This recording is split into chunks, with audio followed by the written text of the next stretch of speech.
बिस्मिल्लाहिर्रहमानिर्रहीम। अस्सलाम वालेकुम। मैं फैज़ान रिजवी और आप मेरे यूट्यूब चैनल देख रहे हैं। आज पीर 18 मार्च और हम बात कर रहे हैं रूस और यूक्रेन जंग की। 754वां रोज़ आज स्टार्ट हुआ है और व्लादिमीर पुतिन एक मरतबा फिर से रशिया के सदर मुंतखब हो गए हैं। लेकिन सदर बनने के साथ ही रशिया को 3 बड़े चैलेंजेस ने घेर लिया है।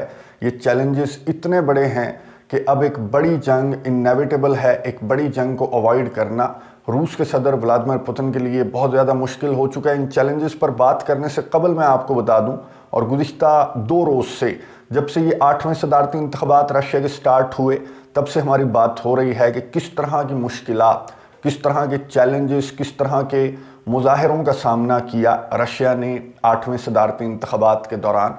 किस तरह की तखरीब कारियाँ रिपोर्ट हुई, यूक्रेन के किस तरह के हमले रशिया के इन इंतखाबात के दौरान रिपोर्ट हुए। उसके बावजूद टर्नआउट ने रिकॉर्ड तोड़ दिए हैं। 90% से ज़्यादा टर्नआउट रिपोर्ट हुआ है रशिया के इन सदारती इंतखाबात में, जो कि तारीख़ में सबसे ज़्यादा बताया जा रहा है कि ये टर्नआउट है।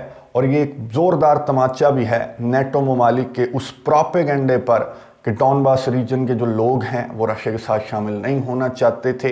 इन्होंने अपनी राय का इजहार करके नेटो ममालिक के मुताबिक गन पॉइंट पर अपनी राय का इजहार करके नेटो ममालिक को बहरहाल इन्होंने एक जन्नाटेदार तमाचा मारा है। ये जो टर्न आउट सामने आया, मैं आपको बता दूं, ये आपको रिजल्ट्स नज़र आ रहे होंगे। रशिया के सदर व्लादिमीर पुतिन जो हैं, इनकी विक्ट्री भी तारीख़ में इतनी बड़ी विक्ट्री रशिया के सदर व्लादिमीर पुतिन की नहीं हुई कि 88%, ऑलमोस्ट 88% जो नताइज हैं वो रूस के सदर व्लादिमीर पुतिन के हक़ में हैं। और इस तरह, और ये सरकारी नतीजा है जो मैं आपके साथ शेयर कर रहा हूँ। तो रशिया के सदर जो हैं वो व्लादिमीर पुतिन एक मरतबा फिर से मुंतखब हो चुके हैं यूक्रेन और यूक्रेन के इत्तेहादियों की तखरीब कारियों के बावजूद। अब यूक्रेन के सदर व्लादिमीर ज़ेलेंस्की बड़े गुस्से में थे, जो अब से चंद घंटों कबल इन्होंने वीडियो पैगाम जारी किया। ये मैं आपको दिखा रहा हूँ, स्क्रीन्स के ऊपर आपको नज़र आ रहा है। यूक्रेन के सदर व्लादिमीर ज़ेलेंस्की ने पूरी दुनिया को मुखातिब किया, स्पेशली अपने इत्तेहादियों को मुखातिब किया। और वही जो स्टोरी है एक क्रिमिनल की, एक टेररिस्ट की स्टोरी, वो शेयर की कि रशिया के सदर व्लादिमीर पुतिन के इंतखाबात किस तरह जीते। पूरी दुनिया को पता है कि ये एक क्रिमिनल आदमी है, ये एक करप्ट आदमी है और इसी ने इंतखाबात जीतने थे। ये नतीजा ऑब्वियस था। अब सवाल ये पैदा होता है, यूक्रेन के सदर ने कहा कि कौन इन नताइज को तस्लीम करेगा, स्पेशली जो मेरे इलाकों के अंदर, यानी यूक्रेन की उन टेरिटरीज़ के अंदर जो इंतखाबात हुए 4 रीजन्स के अंदर, लोहांस्क, डोनेट्स्क, ज़पोरिज़िया और खिर्सन के अंदर। इन्हें तो ये इंटरनेशनल कवानीन के भी ख़िलाफ़ थे और रशिया किसी खुशफहमी में ना रहे, क्योंकि पूरी दुनिया इन इंतखाबात को तस्लीम नहीं करेगी। तो आपने ये बात जो है वो क्राइमिया के मामले के बाद भी यूक्रेन की जानिब से नेटो ममालिक के सामने यही बात रखी गई थी। और 2014 से क्राइमिया के जो सदर हैं वो व्लादिमीर पुतिन ही हैं। और अब दोबारा व्लादिमीर पुतिन सदर मुंतखब हो चुके हैं पूरे के पूरे रशिया, इंक्लूडिंग यूक्रेन की नई टेरिटरीज़। और ऑब्वियसली क्राइमिया के सदर भी व्लादिमीर पुतिन हैं। लेकिन सदर बनने के साथ ही पुतिन को कुछ चैलेंजेस ने आकर घेर लिया है और ये बड़े चैलेंजेस हैं। ऑलरेडी आपको मालूम है कि रशिया के लिए गुज़िश्ता 2 साल चैलेंजेस से भरे हुए, यानी कि एक मुल्क जो एक जंग में है और नेटो की इनडायरेक्ट इन्वॉल्वमेंट पूरी यूक्रेन के अंदर अब तो वाज़े तौर पर नज़र आने लगी है। अब ये इन्वॉल्वमेंट डायरेक्ट होने की बातें की जा रही थी। फ्रांस की जानिब से जिस तरह का मौक़िफ़ सामने आ रहा था, जिस तरह की स्टेटमेंट सामने आ रही थी कि फ्रांस ने कहा कि मैं अपने फ़ौजी भी यूक्रेन में उतारने के लिए तैयार हूँ और तमाम जो यूरोपियन कंट्रीज़ हैं, नेटो ममालिक हैं, वो मेरा साथ दें वरना पछताएंगे। जो यूरोपियन यूनियन की क्रेडिबिलिटी है वो सिफर हो जाएगी अगर हमने यहाँ पर बुज़दिली का मुजाहिरा किया।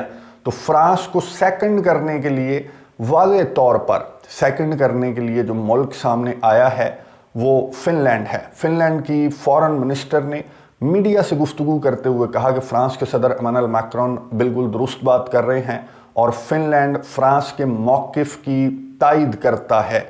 ये एक बहुत बड़ा चैलेंज है रशिया के सदर व्लादिमीर पुतिन के लिए कि एक एक करके गुज़िश्ता 2 साल हमने देखा कि चाहे टैंक्स का मामला हो, लॉन्ग रेंज मिसाइल्स का मामला हो, F-16s का मामला हो, तो एक एक करके ये हाइनास का जो टोला है वो एक एक करके इकट्ठा हो जाता है, चाहे कोई भी मामला हो। और अब यहाँ पर भी यूक्रेन के अंदर नेटो के फौजी भेजने के मामले पर भी ये एक एक करके इकट्ठे होते हुए नज़र आ रहे हैं। फिनलैंड एक प्रोमिनेंट नेटो कंट्री है और फिनलैंड की जानिब से फ्रांस के मौक़िफ़ को सेकंड किए जाने का मतलब ये है कि तीसरा मुल्क ऑब्वियसली स्वीडन सामने आएगा इसी मौक़िफ़ की तायद लेकर।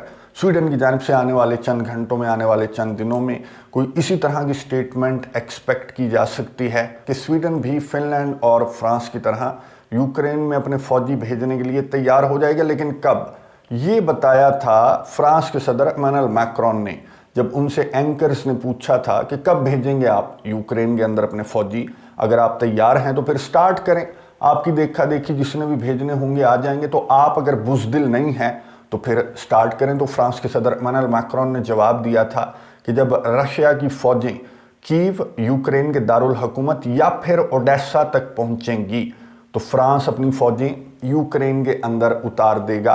तो चलें जी, स्टार्ट हो जाएं। ये काम भी यूक्रेन ने कर दिया है। आज यूक्रेन का हमला रिपोर्ट हुआ और ये दूसरा बड़ा चैलेंज है जो व्लादिमीर पुतिन को सदारत का ओहदा एक मरतबा फिर से संभालने के फ़ौरन बाद ये चैलेंज मिल गया। ये वीडियो आपको नज़र आ रही होगी। यूक्रेन का हमला रिपोर्ट हुआ ट्रांसनिस्ट्रिया के अंदर। ट्रांसनिस्ट्रिया का जो दारुल हुकूमत है, यहाँ पर मैंने आपको बताया था कि 1500 रूसी पीस कीपर्स भी तैनात हैं और उनकी एक बेस भी है। उस बेस पर यह ड्रोन हमला रिपोर्ट हुआ और MI8 जो हेलीकॉप्टर था, खड़ा तो पार्किंग में था, बिल्कुल किसी काम का नहीं था, लेकिन एक मैसेज यूक्रेन ने दे दिया। ट्रांसनिस्ट्रिया पर हमला करके यूक्रेन की जानिब से एक मैसेज दे दिया गया कि ट्रांसनिस्ट्रिया रशिया दाखिल होने की कोशिश ना करे। या फिर दूसरे मानों में ये भी कहा जा सकता है कि यूक्रेन फ्रांस को ये कह रहा है कि एज सून एज पॉसिबल अपने फौजी भेजो। ट्रांसनिस्ट्रिया के अंदर माहौल ख़राब करने की कोशिश यूक्रेन की जानिब से की गई, लेकिन जो मोल्दोवा की हुकूमत है उसने इसे ट्रांसनिस्ट्रिया की अथॉरिटीज़ की तखरीबकारी करार देते हुए ये कहा कि ट्रांसनिस्ट्रिया जानबूझकर बदमज़गी क्रिएट करने की कोशिश कर रहा है ताकि जिस रशिया ने कल आना है ट्रांसनिस्ट्रिया को कंट्रोल करने के लिए, वो आज आ जाए। अब दुरुस्त बात क्या है, इस पर ना रशिया का मौक़िफ़ सामने आया है, ना यूक्रेन का ऑफिशियल रद्द-ए-अमल सामने आया है।